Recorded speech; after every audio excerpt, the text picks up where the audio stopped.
अस्सलाम वालेकुम। मैं मोहम्मद अख्तर तुसरीद पे यूट्यूब चैनल ट्रैक्टर चेक दा अज थोड़ा बिरा थोड़ा से दो ट्रैक्टर गिन के आ गया। एक 94 मॉडल, एक 2001 मॉडल।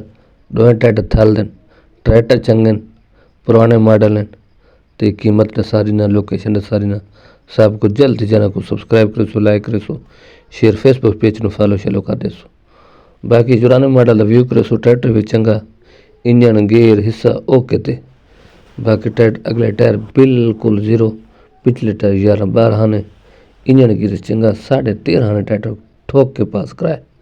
बाकी इंजन गियर से फुल टाइट हो सी 9 बजे क्योंकि थाले ट्रैक्टर मैकेनिकल पूरे होने। बाकी टायर थोड़े सामने जर्नल दे, इंजन गियर से ठीक है।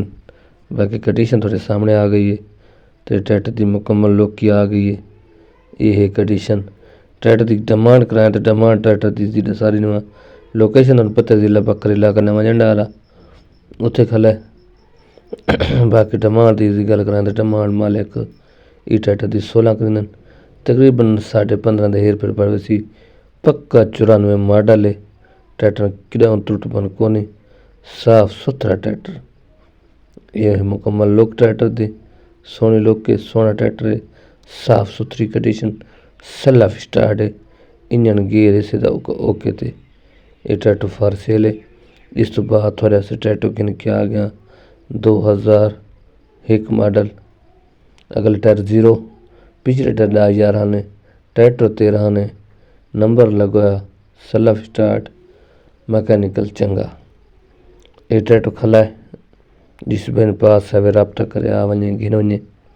चीज़ां उसन चंगियां साफ ते सुथरियां अच्छी कंडीशन दे विच। इस ट्रैक्टर की अज डिमांड थोक मजीद कम लसावन वाला ट्रैक्टर तुस देख गिनो। पहले भी मैं इस ट्रैक्टर वीडियो चढ़ा है तो मालकां दे घर विद है तो ये हुण थोड़ी कीमत मुनासिब सारी ना थोड़ा चंगा लगे तो आ सकते वे ट्रैक्टर की कीमत मैं दस देना। बाकी ट्रैक्टर तुस देख गिनो, कंडीशन थोड़े सामने मुकम्मल ट्रैक्टर थोड़े सामने अच्छी कंडीशन 2001 मॉडल नंबर पंजाब का लग होया।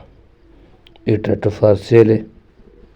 तो बाकी इसकी डिमांड की गल कराएं तो डिमांड इस ट्रैक्टर की तकरीबन मालिक करिंदा पे। पहले इसकी डिमांड आई 15 लाख रुपया, हुण मालिक 14.5 लाख रुपया आख दिता है।